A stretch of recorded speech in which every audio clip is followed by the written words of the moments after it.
Les podcasts du Figaro. Bonjour, je suis Victoire Sicora. Vous écoutez Portrait de champion, le podcast qui donne la parole à ceux qui vont incarner et faire briller nos Jeux Olympiques. Les athlètes, bien sûr, mais aussi tout l'écosystème qui permet à cette grande fête de se préparer.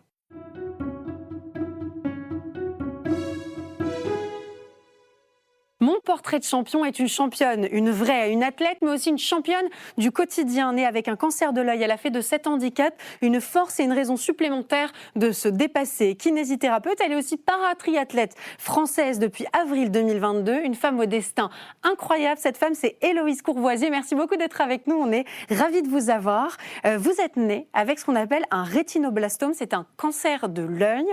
À quoi ont ressemblé vos premières années ? Alors, c'est vrai que l'ayant eu très jeune, j'ai jamais vraiment senti de différence vis-à-vis de ça. C'est un cancer qui est héréditaire, donc mon papa l'avait, était non-voyant, et donc c'est vrai que j'ai grandi avec un modèle et pas des moindres, parce qu'il faisait vraiment beaucoup de choses. Il vous a beaucoup inspiré. Ouais, vraiment, c'était pas une limite, et donc j'ai jamais ressenti ça comme une limite. Alors, ça n'a pas été facile tous les jours. Il a fallu trouver des adaptations, évidemment. Mais des premières années, je pense, comme n'importe quel autre enfant, je crois. Vous avez perdu quelle proportion de votre vision pour qu'on comprenne un peu justement comment derrière vous managez le sport que vous faites aujourd'hui et donc votre entraînement aussi, on en parlera. Alors, donc, j'ai eu une vingtaine de tumeurs et de récidives de tumeurs dans les 2 yeux, ce qui fait qu'aujourd'hui, et d'ailleurs depuis mes 1 an et demi à peu près, je vois 1/10 de l'œil droit, 1/10 quand je suis corrigée de ma myopie. Quand j'enlève mes lunettes, c'est le flou total. Enfin, tout est relatif puisque a priori c'est le flou total même quand je les ai, et donc 1/10 à l'œil droit, et j'ai seulement la perception lumineuse à gauche. Et vous avez des yeux magnifiques. Merci. En tout cas. Comment est-ce que vous envisagez votre vie à ce moment-là ? Est-ce que vous voulez être sportive, puisque vous disiez que votre papa avait cette notion du dépassement de soi ? Est-ce qu'au contraire vous vouliez déjà être kiné et ça vous paraissait être une voie royale pour vous ? Comment est-ce que vous voyez l'avenir ? Aucun des deux options proposées n'était dans mes lignes directrices à l'époque.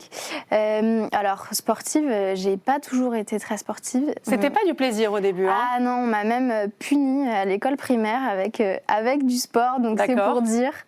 J'ai quand même pas mal évolué, j'ai beaucoup pris goût au sport, plutôt au moment de l'adolescence. Et puis un jour, vous découvrez l'aviron, surtout. Voilà, c'est ça. J'ai pris plaisir au sport, à l'aviron, aussi parce que c'était un sport d'équipe. On en parlera peut-être tout à l'heure. Évidemment. Et donc cette dimension, en plus à cet âge, d'être avec un bon groupe d'amis, ça a participé vraiment au fait que j'ai pris plaisir au sport. Et j'ai toujours eu cet esprit un petit peu de compétition, même en classe. Donc là, je le découvrais pour le coup dans le sport. Et c'est là que j'ai vraiment pris du plaisir.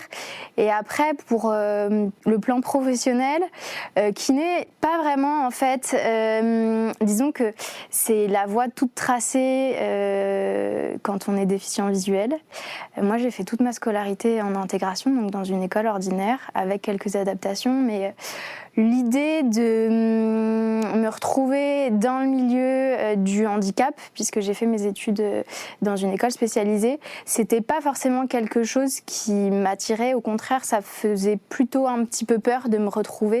En tout cas, c'est pas ce que vous recherchiez. Exactement. Et puis le fait de suivre cette voie toute tracée, on est malvoyant, donc on fait kiné, suivre la voie de papa aussi, c'était un petit peu...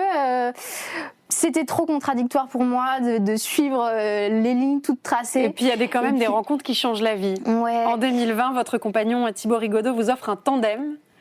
Vous vous lancez dans le paratriathlon. Vous participez au championnat de France de 2020 avec votre guide, Anne-Henriette, triathlète depuis plus de 20 ans, qui est un peu votre double, elle aussi. Vous avez 2 doubles. Vous avez votre compagnon et puis vous avez votre guide. Quel est le rôle d'un guide ? Quelle est la relation que vous entretenez aujourd'hui ? Alors, le rôle, dans un premier temps d'un guide, c'est de guider, comme le nom l'indique, parce que moi, à l'entraînement, je suis capable de pouvoir m'entraîner avec quelques adaptations toute seule. Mais sur une course, en eau libre, je suis incapable de me diriger. En vélo, à des vitesses au-dessus des 30 km/h, j'ai aucun moyen d'avoir les réflexes nécessaires, donc ce serait pas possible. Et en course à pied, c'est pareil. Donc en natation, vous avez un lien élastique à la cuisse qui vous permet d'être relié à votre guide. En course à pied, vous êtes relié par la taille avec une ceinture et une ficelle. Vous êtes guidé à la voie. Et dans les moments difficiles, vous vous accrochez l'une à l'autre, vous vous soutenez par les épaules également. En vélo, c'est un tandem. C'est ça.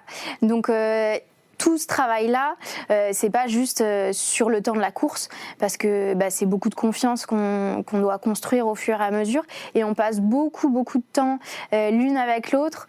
Là, depuis le mois de novembre, on est 10 à 15 jours par mois ensemble, donc au-delà de la relation qu'il y a juste au moment de la course qui se construit, on a vraiment une relation humaine où en fait on est des amis. Vous devez être hyper connectés, oui, j'imagine, c'est impressionnant. Alors je précise, et c'est comme quoi la vie est bien faite, votre compagnon lui aussi para-athlète a un guide, et ce guide, c'est le compagnon de votre guide à vous. C'est ça, en fait ça c'est un quatuor. Exactement, ça s'est plutôt fait dans l'autre sens.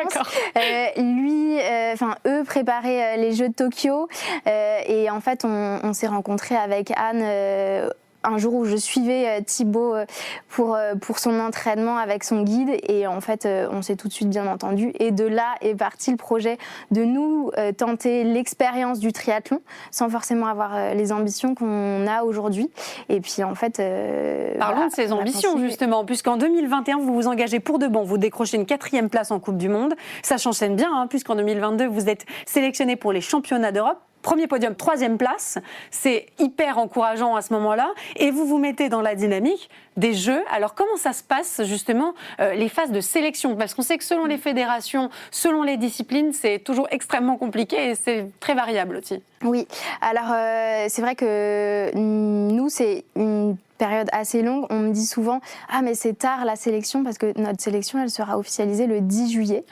Donc ça arrive super tard par rapport au début des Paralympiques. Et en fait, c'est une façon d'avoir les meilleurs. En fait, ce qui se passe, c'est que sur une année, depuis juillet 2023, un classement est ouvert. On récolte un certain nombre de points en fonction des performances qu'on fait.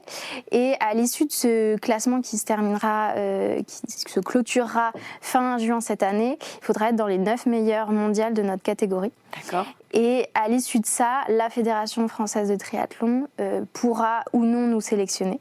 À l'heure actuelle, Anne et moi, on est 4e à ce classement-là. C'est génial, bravo. Donc ça part bien, cette histoire. Voilà, il faut encore faire nos preuves. D'accord. C'est pas gagné d'avance. Il vous reste des échéances importantes? Oui, nous, on reprend la saison dans quelques semaines, au Japon le 11 mai, une première manche de Coupe du Monde pour nous en 2024. Et voilà, pour l'instant, notre plan de la saison, c'est Yokohama le 11 mai, une Coupe du Monde aussi à Besançon, s'il y a des gens qui veulent venir nous encourager. C'est juste à côté de ma ville de naissance, donc je serais très tentée de venir vous encourager. J'espère. Ce qui est intéressant, c'est qu'on se rend compte qu'il y a ces phases de qualification pour lesquelles vous vous préparez, parce que bien sûr, vous souhaitez être qualifié pour les Jeux. En fait, cette dynamique olympique, elle fait partie déjà de votre quotidien. Vous êtes déjà un dynamique olympique. Oui, bien sûr. En fait, au quotidien, on y pense sans y penser parce que tous les entraînements qu'on fait, c'est pour ça. Mais voilà, c'est pas le 10 juillet que ça va s'arrêter, ou c'est pas à ce moment-là que ça va vraiment commencer non plus. C'est ça. Qu'est-ce que vous visez pour ces Jeux ?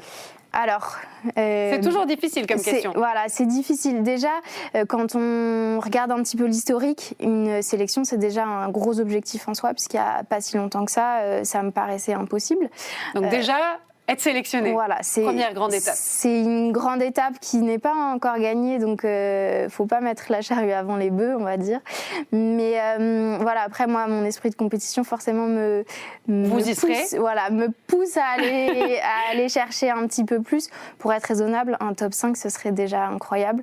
Mais voilà, moi je viens pas pour faire de la figuration. Donc, on vous le souhaite de tout cœur, ce top 5 au minimum. Qu'est-ce que vous attendez d'autre de ces Jeux ? Qu'est-ce que ça représente pour vous ? Déjà, le fait que ce soit à Paris, on a vraiment du monde autour, et je pense que ça peut donner beaucoup de visibilité au handicap et changer un petit peu le regard et les mentalités vis-à-vis de ça. J'espère que ce sera des grands Jeux paralympiques à la hauteur des Jeux olympiques, et voilà, montrer un petit peu à tous que le handicap n'est vraiment pas une limite. Et avec vous, c'est le moins qu'on puisse dire, puisque vous vous dépassez au quotidien. Et on voit à quel point ça va vite quand on donne de sa personne, quand on travaille, puisque vous avez commencé relativement tard et vous en êtes déjà là. Donc beaucoup de travail et puis un accompagnement, j'imagine, du quotidien, le soutien des gens qu'on aime. Et puis cette guide, donc Anne-Henriette, dont on parle également tout à l'heure, qui est votre soutien du quotidien. Ça fonctionne en binôme? Exactement, c'est